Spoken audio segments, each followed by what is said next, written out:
bonsoir à tous, bienvenue à cette intervention autour du remake, qui désigne une pratique bien connue au cinéma, consistant à refaire un film qui existe déjà et qui vient de l'anglais refaire. Voilà, remake, c'est l'anglais pour refaire. Donc la conférence s'intitule Tout est à refaire, comme la programmation de la transversale, donc justement consacrée au remake. Et voilà, la conférence de ce soir, elle est pensée un petit peu comme elle-même, comme un remake de la programmation, une façon de la refaire en quelque sorte, mais avec beaucoup de films qui nous tiennent à cœur, qu'on aime beaucoup et qu'on n'a pas pu caser dans cette programmation. Donc tous les films que vous pourrez voir au cours du festival ont été choisis avec grand soin évidemment, mais là ce soir c'est basé sur des extraits d'autres films. Hein, voilà, comme ça permet de donner un horizon plus large sur le remake, et puis aussi pour nous de montrer les films qu'on adore et qu'on n'a pas pu placer dans la programmation. Voilà. Alors le remake, je vais vous faire un petit topo au début. C'est vrai qu'il y a un texte dans le catalogue, donc je vais reprendre quelques points en essayant toutefois de ne pas vous relire le texte en question, mais voilà, histoire de resituer un petit peu cette notion de remake. On peut dire déjà que c'est une notion assez transversale, hein, elle concerne toutes les époques, tous les genres, tous les pays où le cinéma existe. Hein. C'est une pratique assez généralisée et qui a existé dès les premiers temps du cinéma, même dès les vues Lumière. Hein. Les inventeurs du cinéma ont eux-mêmes refait plusieurs de leurs films à de nombreuses reprises pour les perfectionner, pour tester leur appareil, le cinématographe, et ainsi de suite. Donc c'est une notion qui traverse vraiment toutes les époques du cinéma, tous les continents de cinéma, et elle ne se distingue pas a priori d'une dialectique très propre à l'histoire de l'art, d'un mouvement qui est constant dans tous les arts et qu'on pourrait appeler les échanges entre les apports et les emprunts. Vous savez que l'histoire de l'art est vraiment entièrement basée sur les apports et les emprunts. Qu'est-ce qu'on emprunte aux maîtres qui nous ont précédés? Qu'est-ce qu'on apporte nous-mêmes à ces œuvres qui nous précèdent? D'ailleurs, si on reprend les arts du récit et même les origines antiques de notre littérature, on peut dire par exemple dans la Grèce antique, la façon dont les poètes composaient leurs œuvres, il n'y avait pas un sujet à inventer à chaque fois. Au contraire, on puisait dans une réserve commune qui était les mythes, hein, ces récits légendaires des dieux et des hommes à partir desquels les poètes inventaient leurs compositions.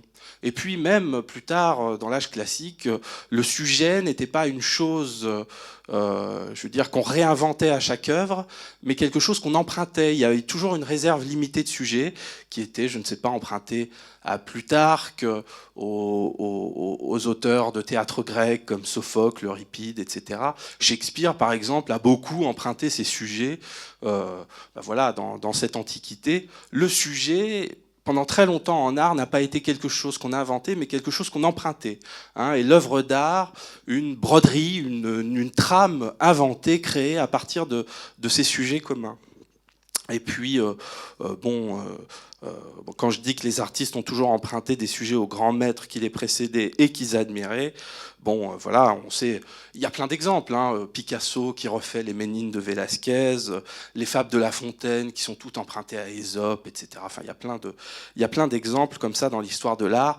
Tout vient de quelque part, rien n'est créé ex nihilo. Hein. Et c'est pour ça que la programmation et la conférence sont intitulées Tout est à refaire, un peu comme un principe de création. Rien ne viendrait comme ça du néant, mais tout est un grand recyclage permanent de formes et d'idées. Voilà. Pourtant, on aura remarqué qu'on ne parle jamais expressément du remake d'un livre, d'un tableau, d'une symphonie ou de n'importe quel morceau. Il y a d'autres termes, hein, évidemment. La notion qui pourrait peut-être le plus s'en rapprocher serait celle de reprise ou de remix dans le cadre de la musique populaire. Mais si on parle de remake dans le cinéma, c'est bien que la notion abrite une donnée spécifique à cet art, au cinéma, une donnée qui ne rentre pas complètement dans le seul cadre de l'héritage artistique. Le seul fait d'emprunter un sujet ou un argument ne suffit pas à définir le remake au cinéma, bien au contraire. Celui-ci se caractérise plutôt par la restitution à l'identique d'éléments structurels, alors ça fait un peu compliqué, mais je dirais la copie, le duplicata de morceaux de films, presque à l'identique. Il y a vraiment une reprise qui est presque une photocopie, si on veut bien, de certaines parties du film, qu'il s'agisse d'enchaînements narratifs, d'agencements visuels, sonores, spatiaux, etc. Donc oui, comme je disais, à la façon d'une copie ou d'un duplicata. C'est-à-dire que le remake engage une notion du cinéma, enfin une définition du cinéma qui n'est pas complètement artistique et qui révèle effectivement sa double nature. Le remake répond à la part industrielle aussi du cinéma, en premier lieu. Le souci de refaire les films vient en effet d'abord de l'industrie et d'une préoccupation irréductible, éternelle, dont on n'a jamais pu isoler la formule, c'est-à-dire la volonté de réitérer les succès. Un film marche, il a du succès, il rapporte beaucoup d'argent, comment on fait pour recommencer? Quelque part, la pulsion du remake, si je veux dire, en tout cas le besoin de faire des remakes viendrait presque de là. Et à la pointe extrême de l'industrie du cinéma, à savoir Hollywood, qui a été vraiment la réalisation industrielle ultime, en tout cas en son âge d'or, on trouve évidemment le centre mondial du remake. Hollywood a été l'endroit qui a le plus recyclé, repris, emprunté des films à l'étranger pour les refaire sur son sol. Donc Hollywood a repris des films du monde entier, et même de sa propre histoire, puisque des films américains sont sans cesse faits et refaits au cours des âges. Voilà. Donc le système des studios, qui était déjà structuré par genre, il y a toujours eu des grands genres à Hollywood, le western, la comédie musicale, le film policier, etc. Ce n'était pas autre chose qu'une façon de limiter les variations d'un film à l'autre, afin que chaque produit, chaque film, si je puis dire, soit à la fois différent et reconnaissable par le public. Ça a été la grande idée d'Hollywood. Il fallait, évidemment, tous les films ne pouvaient pas se ressembler parce que le spectateur, au bout d'un moment, aurait été mécontent, mais il faut différer au minimum pour essayer de pouvoir multiplier les films et les produits. Donc pourquoi cette industrie, Hollywood au premier chef, puis toutes les autres constitutions industrielles du cinéma, a éprouvé le besoin de refaire des films? Et pourquoi d'ailleurs ne pas ressortir les films tels quels, ceux qui ont marché? Pourquoi est-ce qu'on ne les ressortirait pas à intervalles réguliers? C'est une observation qui pointe d'un strict point de vue industriel un caractère très propre au cinéma, on va dire l'obsolescence des formes cinématographiques. L'industrie part du principe qu'un film est périssable et qu'il faut sans cesse le remettre à jour, le lifter, si on veut bien, le lifter selon de nouvelles formes, de nouvelles narrations, pour qu'il soit de nouveau visible par les jeunes générations de spectateurs. Et considéré sous cet angle, le cinéma serait scindé entre une part durable, écrite, le scénario, l'argument, l'histoire, qui se repasse d'une époque à la suivante, et une part altérable, formelle cette fois, la mise en scène, les costumes, les décors, tout ce qui est temporellement inscrit, qui meurent avec leur époque et qui correspondent à un air du temps, au goût du jour, qui sont aussi fugaces l'un que l'autre. Bon, alors évidemment, rien n'est aussi tranché, et le point de vue industriel n'est heureusement pas le seul qui prime quand on considère le cinéma. Le cinéma ne cesse de jongler entre ses natures industrielles et artistiques, même là où se concentrent ses plus hauts enjeux financiers. Et le remake est toujours un peu un mélange entre l'héritage, l'emprunt et l'apport que se font entre les artistes, qui dialoguent évidemment d'une génération à la suivante, et puis cette logique industrielle de duplicata, ce besoin de reproduire le succès. Le remake, qui est d'abord un appareil d'industrie, qui est une nécessité de réutiliser les mêmes arguments, peut très bien être réinvesti, transcendé par les cinéastes qui s'y prêtent, voire même initié par eux, je le disais, dans une optique de dialogue, quand on admire l'un des maîtres qui nous ont précédés, ou qu'on veuille contester un autre cinéaste, on peut lui emprunter tout à fait son film pour le faire. Et puis il y aurait aussi une idée de perfectionnement. Pourquoi refaire un film ? Et notamment quand on refait ses propres films, certains cinéastes l'ont fait, il peut y avoir l'idée, évidemment, de se perfectionner, d'améliorer une formule, d'améliorer une trouvaille. Là, on retombe donc dans cette dialectique de l'emprunt et de l'apport. Le remake peut prendre plusieurs formes, hein, qu'il soit hommage ou défi, mais il répond bien souvent à une logique filiale, hein, à une vraie colonne vertébrale dans l'histoire du cinéma, et qu'il inscrit dans une histoire des formes plus générale, hein, contrairement à la simple mise à jour industrielle que pourrait être le remake. Donc, qu'il soit un duplicata ou la perpétuation d'un héritage, la vérité du remake nage, voilà, quelque part entre ces deux pôles. Donc, pour préciser un petit peu quand même avant de passer aux extraits, hein, je vous en ai prévu plein, donc ça va être plutôt amusant, on va voyager un peu. Le remake, il n'est pas issu, c'est l'un des rares films qui n'est pas directement issu d'un texte original, hein, ni même d'une idée de sujet, enfin en tout cas de quelque chose d'écrit, mais c'est un film qui sort d'un autre film, hein, qui est presque comme des cellules qui se multiplient. Le remake sort directement du cinéma, directement du langage cinéma.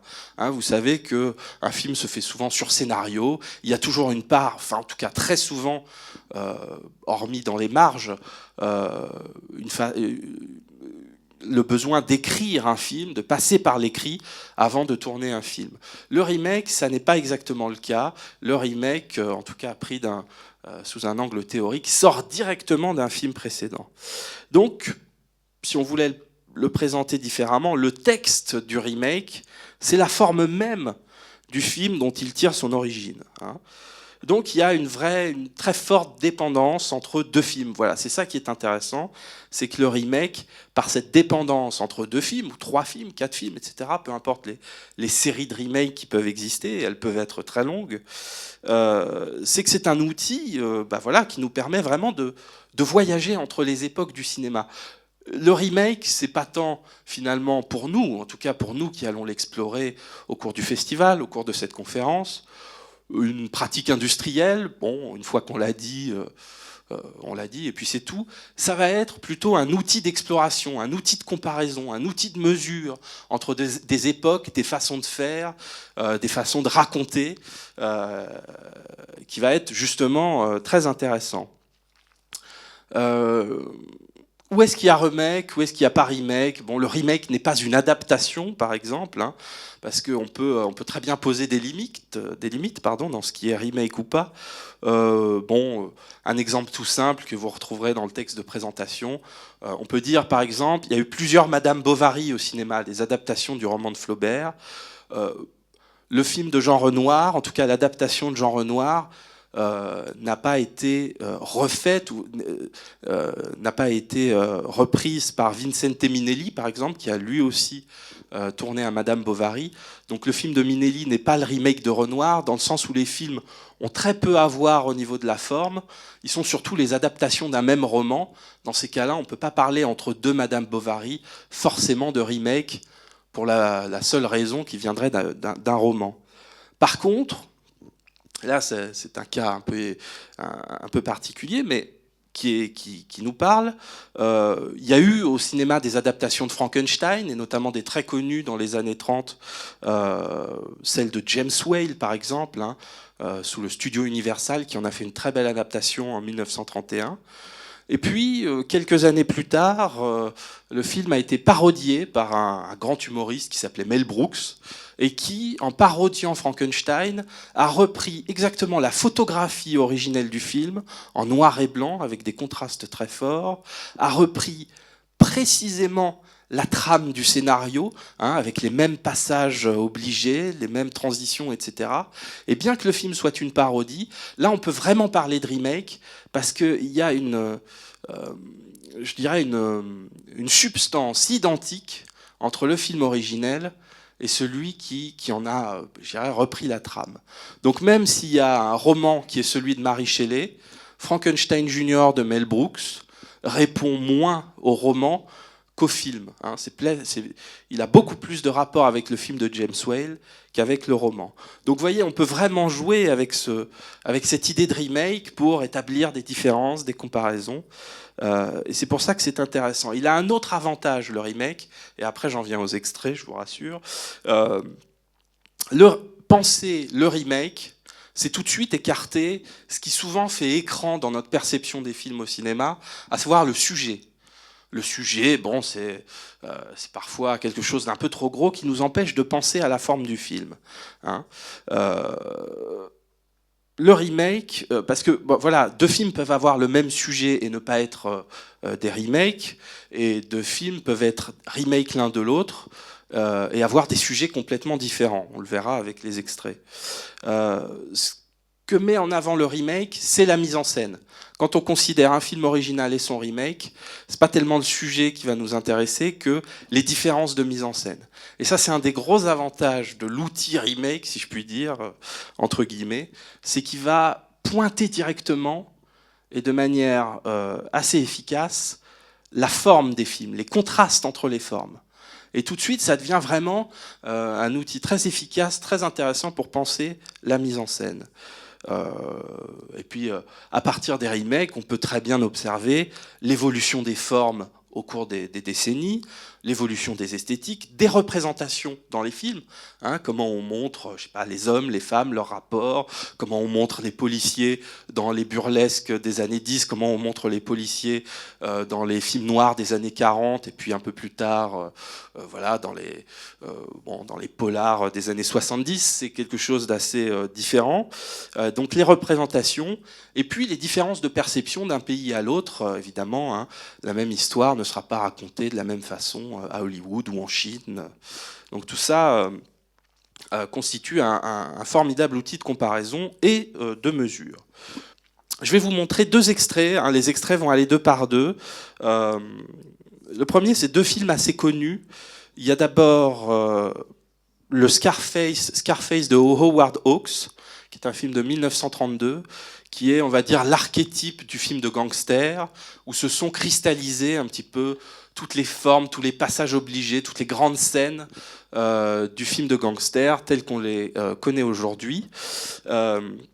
Et le second que je vais vous montrer, un groupé, ce sera son remake par Brian De Palma en 1983. Époque évidemment assez différente, hein, c'est plusieurs décennies plus tard, mais à un moment, le début des années 80, où un studio comme la Universal a lancé une politique de remake des grands films classiques hollywoodiens.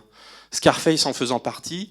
Il a évidemment été refait par Brian De Palma à une époque très différente. Hein. Le premier Scarface, l'original, celui de Howard Hawks, appartient à un âge classique, un âge où les formes sont limpides et où c'est la transparence du récit qui prime. Alors qu'au début des années 80, et entre les mains de Brian De Palma, dit cinéaste maniériste, la forme du film va prendre une toute autre tournure. Donc je vous propose de regarder, d'observer les deux scènes de fin des films. Je suis désolé si vous ne les avez pas vues, mais en tout cas, en général, à la fin des films de gangsters, on a d'abord suivi l'ascension du gangster, et puis ce ne sera pas une grosse surprise de vous dire qu'à la fin, il y a la chute du gangster, et très probablement sa punition par la mort, hein, pour avoir ainsi volé, etc., tué des gens. Il est généralement puni, en tout cas dans le cadre du cinéma hollywoodien. Donc, c'est la fin du héros, hein, qui s'appelle dans les deux cas... dans le premier, Tony Camonte, dans le deuxième, Tony Montana. Bon, les deux extraits sont assez différents, c'est évident, mais bon, à première vue, De Palma, en tout cas en ce qui concerne la stricte structure narrative, reprend assez fidèlement, même très fidèlement, le déroulement du film de Hawks. Hein. la réclusion dans une chambre. Alors, dans le premier, dans une chambre, ici, dans le palace de Tony Montana. L'arrivée de la sœur, la mort accidentelle de la sœur, la dernière confession, etc. Puis l'arrivée des forces qui vont fusiller Tony. À la fin, l'apparition de la devise « Le monde est à toi » qui vient couronner cette mort de manière un peu ironique. Voilà, en tout cas, pour ce qui est du déroulement des choses, De Palma les reprend évidemment très scrupuleusement finalement. Mais bien sûr, il a une façon d'amplifier les motifs de l'original, de leur insuffler une emphase qu'ils n'avaient pas à l'origine, et de les exagérer quelque part, hein. Et même, on pourrait dire, de les déplier, c'est-à-dire de les augmenter, de les faire durer. Voilà, il y a une vraie méthode d'exagération, si je puis dire.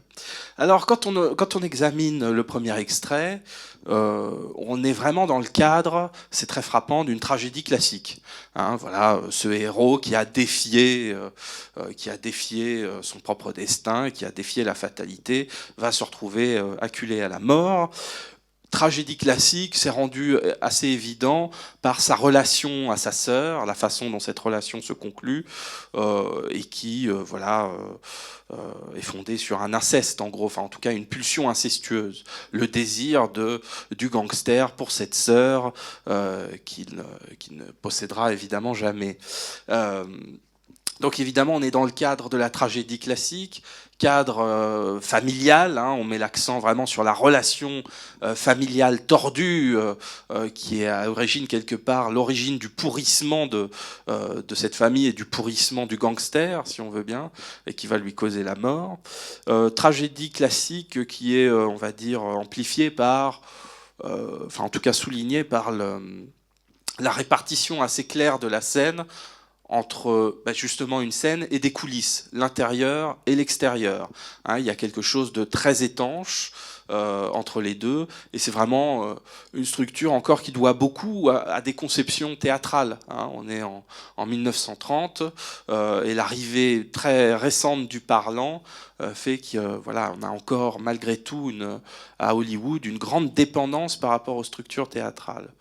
Il y a aussi une claire répartition entre les moments d'action et le dialogue. Hein. On ne fait pas les deux en même temps. Il y a les moments où on parle et puis il y a les moments d'action claire. Hein. Voilà, tout cela répond à des exigences de clarté, de limpidité. Le récit avance de manière implacable vers son terme, mais avec toujours un écoulement très net, très distinct, qui est un petit peu la marque assez célèbre de Howard Hawks, et puis une définition possible du classicisme. Et puis quand on voit le film la fin par De Palma, il y a une évolution très nette du cinéma américain. On voit bien vers quoi l'exigence du spectaculaire est allée, une amplification, une emphase, comme on disait, hein, quelque chose de plus grand. On n'est plus du tout dans la tragédie classique, en tout cas dans la référence à la tragédie classique. Ici, on serait plutôt dans l'opératique, l'opéra, hein, si on veut bien. Ne serait-ce que par le décor baroque, rococo, si on veut bien, tout ce kitsch accumulé par ce parvenu qui est Tony Montana, quelqu'un qui n'a aucun goût et qui amoncelle un palais voyant, clinquant, de très mauvais goût. Donc un cadre opératique, aussi par le souffle recherché par De Palma, des mouvements de caméra beaucoup plus appuyés, beaucoup plus amples. Évidemment, les techniques ont évolué, hein, c'est clair. Et puis une exagération, je dirais une accentuation des motifs originaux. Observer l'arrivée de la sœur au début, tout à coup ce qui était tacite, enfoui, non dit dans le film classique, ici est complètement exposé, explicité, si on veut bien. C'est-à-dire la relation incestueuse. Hein, elle lui dit « baise-moi, baise-moi », voilà. Là, c'est clair et net. Le sexe a dépassé, je dirais, en ce début des années 80, ce qui le retenait à l'époque du code d'autocensure, et je dirais du puritanisme hollywoodien. le fameux code Hays qui empêchait de montrer des choses trop choquantes au public américain, sexe, violence, etc. Bien que en 1932, au moment du Scarface de Howard Hawks, on soit dans une période dite pré-code, voilà, où le code n'était pas encore clairement installé, mais où quand même il y a une certaine retenue malgré tout du cinéma hollywoodien envers ces représentations. Au début des années 80, tout a explosé. La violence est graphique, hein, vous avez vu les gerbes de sang, les explosions, les tonnes de coups de feu tirés. Alors, bon, ils étaient déjà nombreux dans le film des années 30, mais ici, c'est clairement quelque chose qui dépasse même, je dirais, une représentation réaliste d'une fusillade. Il ne s'agit pas de coller à ce que pourrait être un règlement de compte entre gangsters, mais de gonfler, de tout gonfler, hein, de tout amplifier, et vraiment d'en faire une sorte de, je dirais presque de ballet. Je parlais d'opéra, mais là, de ballet, l'arrivée progressive des forces du FBI qui se faufilent clairement dans voilà, dans le palace de Tony. Alors si auparavant, dans le premier extrait, on dit l'intérieur et l'extérieur étaient assez hermétiques, il y avait clairement deux espaces posés hein, qui permettaient une répartition entre scène et coulisses. Ici, tout l'enjeu de la scène, c'est justement la pénétration du palace, la façon dont il est envahi évidemment par ces forces ennemies, et je dirais presque le saccage. On voit à un moment la rambarde dorée là, qui est complètement explosée par la fusillade. Donc voilà une très forte reformulation des motifs classiques. Hein, évidemment, Scarface, à son époque, au début des années 30, a inscrit un mythe, le mythe du gangster, qui est clairement devenu une légende, et qui ici est reformulé presque sous un versant parodique. Hein. Il y a une telle exagération et une telle explicitation que on peut dire que c'est clairement les codes même du cinéma américain qui sont visés. En plus, le lieu a changé. Enfin, je veux dire, c'est très, voilà, ça en dit long. Au début, c'était le Chicago du gangstérisme, de la prohibition, etc. Celui des années 30. Et ici, évidemment, la scène s'est déplacée. On n'est plus à Chicago, ex-ville du crime, mais à Miami. Hein, le personnage Tony Montana n'est plus un immigré italien comme le Tony Camonte du premier film, c'est un immigré cubain qui, à Miami, voilà, participe au trafic de drogue. Donc rien que le déplacement géographique dit déjà quelque chose, même de l'évolution des temps. Hein. On voit bien que dans le style vestimentaire, etc., ça n'est plus la même chose. Il y a quelque chose de plus affiché, de plus clinquant. Les années 30 et les années 80, voilà, ici, observer les deux remakes place clairement la différence des deux époques. Hein. Ici, il y a quelque chose de beaucoup... On a l'impression que le visuel, l'image a envahi le monde entier, si on veut bien. Et que quelque part, dans cet univers, dans ce palace aux dorures absolument kitsch, l'image est partout. Hein. Il y a vraiment quelque chose de très frappant là-dessus. Voilà, donc on va passer aux extraits suivants. Là, c'était un exemple de deux âges du cinéma hollywoodien, mais le remake n'est pas exclusivement circonscrit à Hollywood. Bien au contraire, on va maintenant voir un petit peu ce qui se passe au niveau de l'Europe, hein, avec un exemple assez célèbre lui aussi, qui est celui de Nosferatu. Alors Nosferatu, c'est un immense film muet de Murnau, dont je vais vous montrer un extrait, et puis on va voir juste après un autre extrait de son remake par Werner Herzog. Hein, et c'est deux âges du cinéma allemand, deux époques du cinéma allemand, de grands cinéastes qui dialoguent encore une fois à travers les décennies. Donc je lance le premier extrait.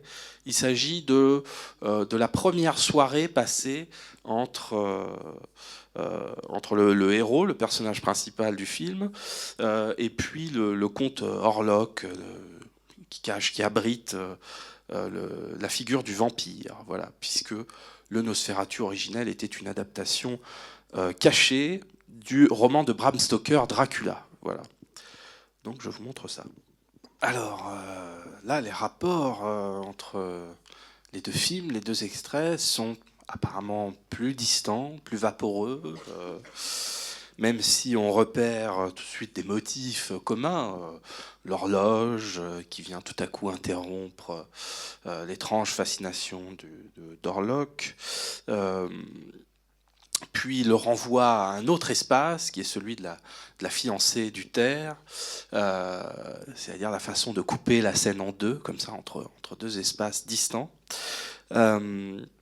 Tout cela, ça se retrouve, mais évidemment sous une toute autre forme. Alors, ce qui est intéressant ici, ce que mettent en avant ces deux extraits, c'est évidemment l'une des séparations majeures de l'histoire du cinéma, l'une de ces grandes ruptures, qui serait la différence entre le muet et le parlant. Hein. Le muet et le parlant.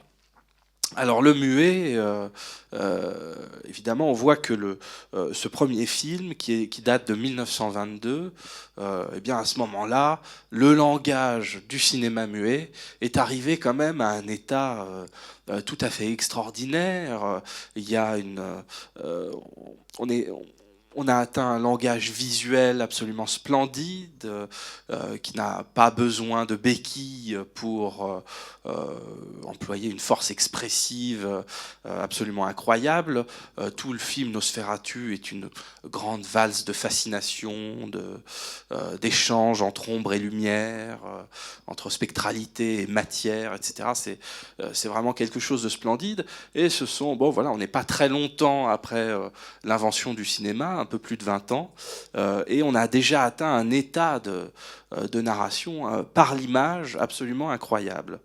Alors, ce qui est très intéressant dans ce premier extrait, évidemment, au-delà de chaque plan est évidemment superbe. Il y a l'avancée très lente du vampire dans l'embrasure de la porte, etc. C'est évidemment des passages qui sont restés dans la légende, qui sont des très très grands moments de cinéma.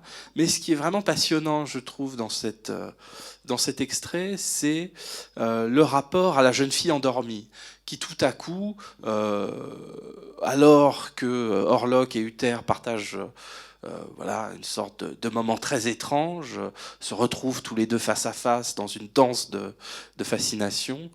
Tout à coup, la jeune fille se réveille, et le film, on a l'impression à ce moment-là que tout le film est presque un rêve d'elle-même, et que tout ce qu'on vient de voir se passe peut-être dans sa tête, dans son imaginaire.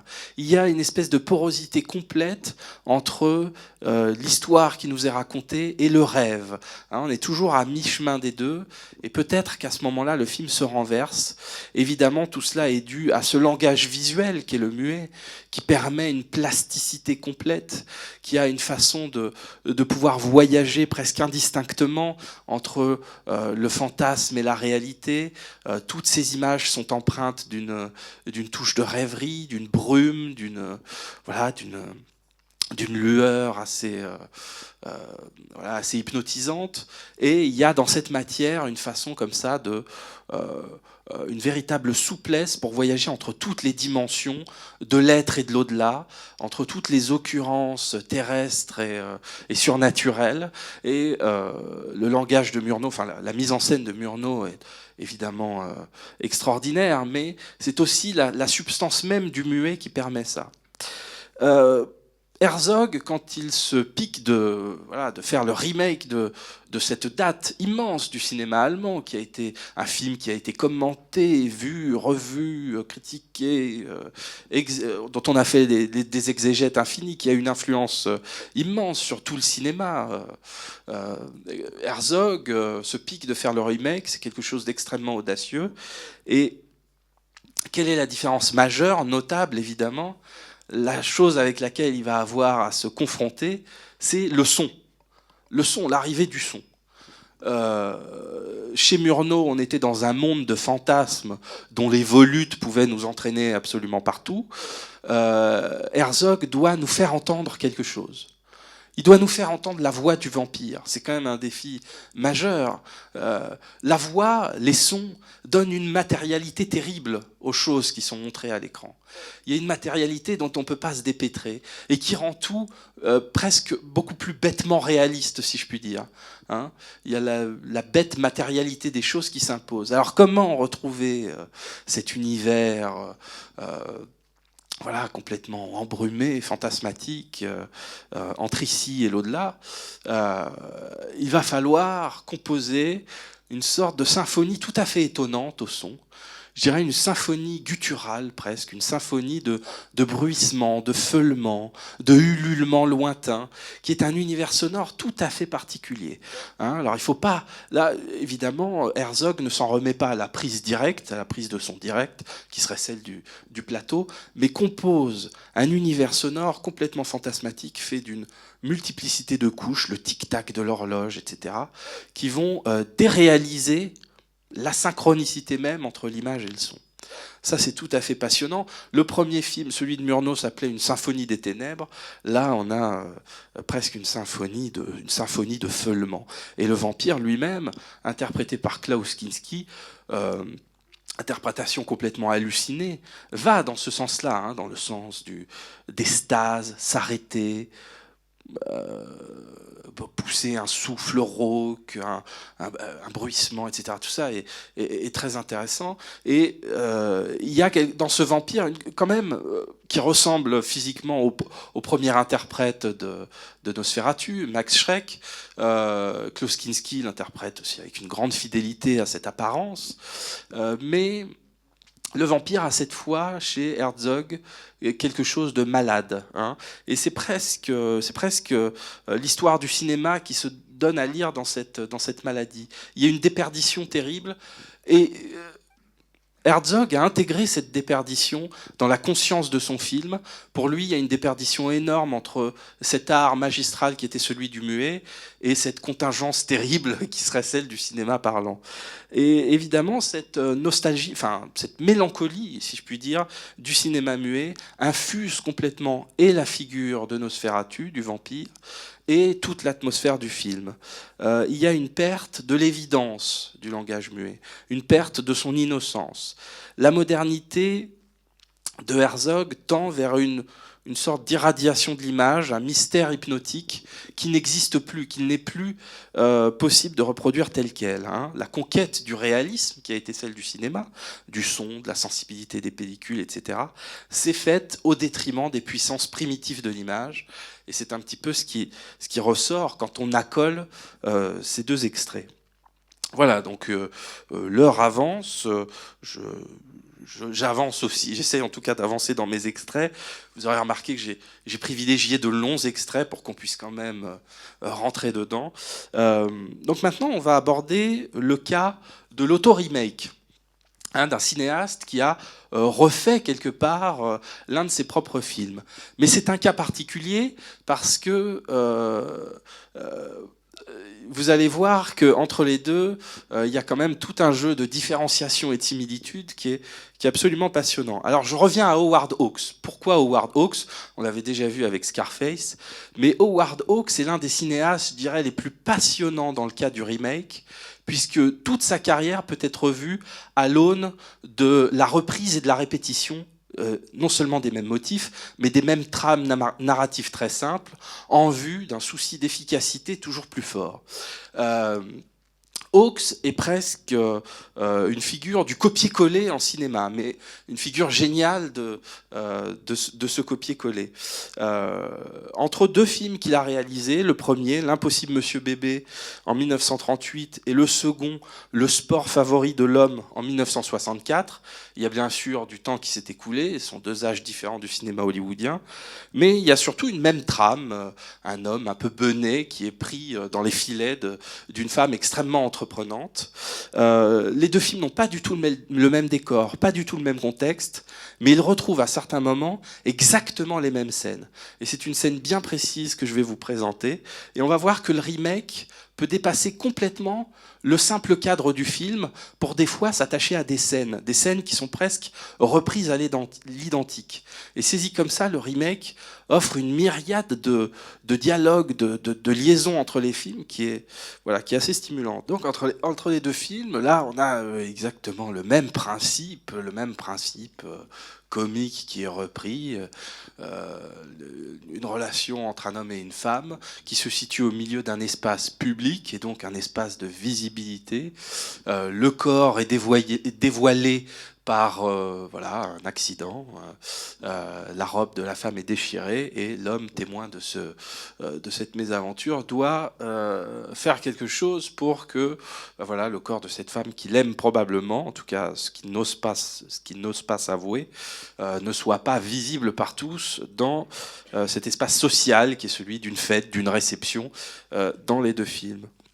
Ce principe, il est le même. Howard Hawks a souvent repris comme ça des idées de scène d'un film à l'autre. C'est pour ça que je dis que toute son œuvre, toute sa carrière est une sorte de remix géant, de reprise, de déplacement comme ça, de motifs, d'idées, de principes, de morceaux, de scénarios, ici ou là. Mais il y a quand même une différence assez notable entre les deux scènes, qui est très évocatrice, je trouve. Dans la première, tout le quiproquo, enfin en tout cas tout le moteur de la scène, c'est le besoin pour Cary Grant de faire comprendre à sa partenaire que sa robe est déchirée. Le fait est qu'il ne peut pas en placer une et que c'est une question de dialogue et de vitesse du dialogue.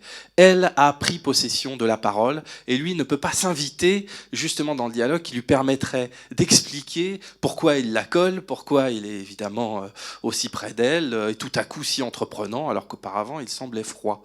Hein, le dialogue est en roue libre. Hein, c'est presque une machine, une mécanique qui tourne comme ça, complètement folle, au-dessus des personnages. Alors que dans le deuxième, on est dans les années 60 et la nature de ce burlesque, qui est encore vivace dans les années 30, a complètement changé. Tout à coup, on voit bien que la scène, ce n'est plus tant de prévenir sa partenaire, sa compagne, de prévenir qu'elle est dénudée, etc., qui compte. C'est justement la position absurde qu'ils ont tous les deux, et cette espèce de démarche comme ça, collée l'un à l'autre dans l'espace de la soirée, qui va être exploitée. Enfin, c'est ce gag-là qui va être exploité. C'est-à-dire leur position physique. Et puis, surtout, le fait qu'ils soient surpris par, je dirais...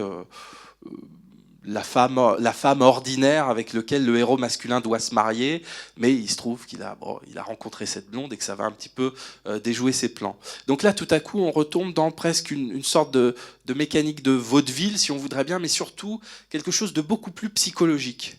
Hein, il y a une espèce de réalisme psychologique limité, hein, je suis bien d'accord, on n'est pas dans quelque chose de très précis, mais le comique doit s'accommoder quand même dans ces années 60 d'une certaine base de réalisme psychologique.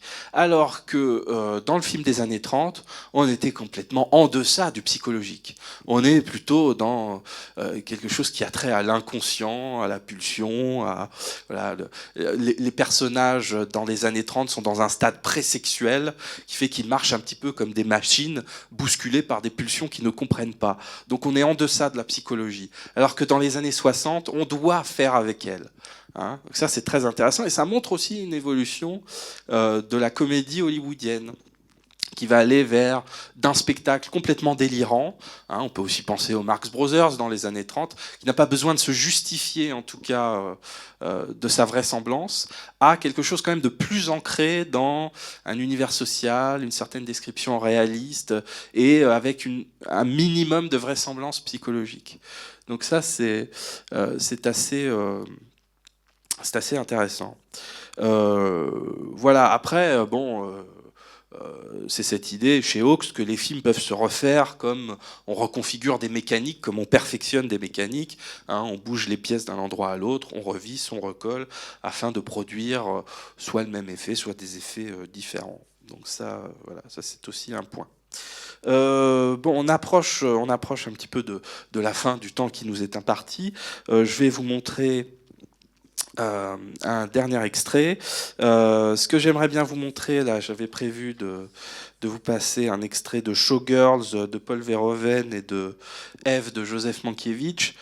Je vais le passer en vous invitant à voir ces films si vous pouvez les trouver. Ils sont assez trouvables de toute façon. Mais je voulais, puisqu'on a plus beaucoup de temps et qu'on a commencé en retard, passer cette fois, enfin changer de continent, hein, voir un petit peu le remake sous un angle asiatique, plus précisément coréen.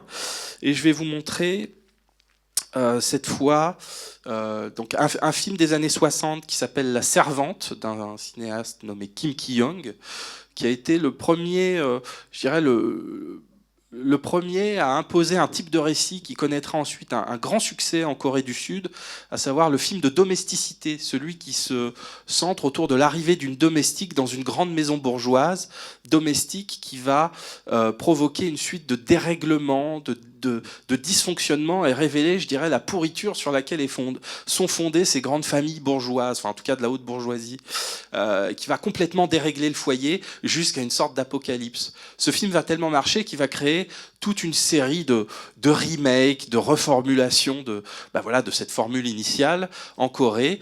Le cinéaste Kim Ki-young va lui-même refaire plusieurs fois cette servante sous d'autres titres, Woman on Fire, etc.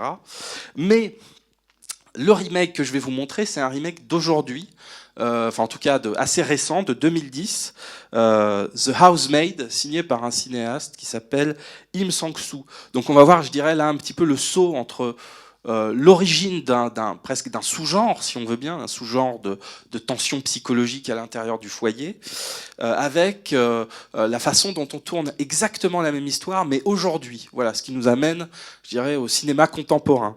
Voilà, donc pour conclure rapidement, parce qu'on n'a plus beaucoup de temps, ces deux passages clés où se noue le rapport charnel entre le maître de maison, le chef de famille et sa servante, cette fois n'ont plus grand-chose à voir. Ils racontent toujours la même chose, c'est la même cheville narrative, mais ils sont vraiment très très distants l'un de l'autre. Dans le premier, le chef de famille est vraiment au centre d'une multitude d'adultères. Ses pulsions sont incontrôlables, mais elles sont quelque part contenues par à la fois le rituel domestique et quelque part une mise en scène, tout en coulissements et glissements intérieurs et extérieurs, qui exprime quelque part une forme de perversité glissante. Hein. Et si l'enjeu c'est la désignation de la pulsion sexuelle et de sa réalisation, dans ces années 60, qui sont déjà des années de modernité, on ne peut pas encore explicitement la désigner. Alors qu'en 2010, il est clair que l'acte sexuel est affiché clairement sur l'écran. Ce n'est plus un tabou, c'est quelque chose que la mise en scène montre, dont elle jouit même, on peut le dire, hein, puisque voilà, c'est aussi un argument pour mettre en scène de manière élégante, lissée, etc. Ces rapports. On constate que toute cette cérémonie de glissement, vous avez vu dans le premier extrait, la mise en scène est très complexe, on passe de l'intérieur aux extérieurs, il y a beaucoup de travelling, les rapports basculent sans cesse entre ce trio de personnages.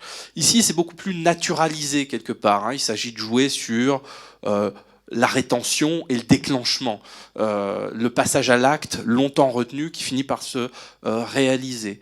Donc on est beaucoup plus dans une mise en scène naturaliste, certes habillée par une image assez bien éclairée, mais on a perdu, je dirais, ce rituel fantasmatique qui pouvait être celui de la mise en scène au départ.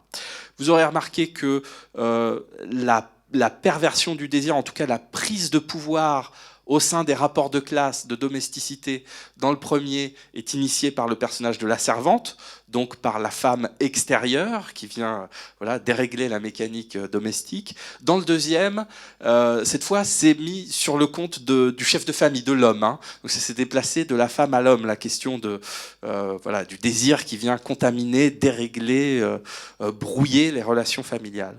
Voilà. Tout ça pour vous dire finalement que le remake, au terme de tous ces extraits, ça peut être un appareil ludique qui nous permet de voyager dans toute l'histoire du cinéma, qui nous permet voilà, de comparer les films entre eux, de les assembler, hein, d'explorer des filiations, de mettre bout à bout des scènes, des films qui nous sont chers. C'est surtout une sorte de, voilà, d'exercice du regard, hein. On a dit son origine industrielle, mais elle est aussi un véritable jeu cinéphilique. Et je vous invite à vous promener à travers toute la programmation avec voilà, ce même désir de se balader dans toute l'histoire du cinéma. Je vous remercie de m'avoir écouté et puis peut-être à bientôt.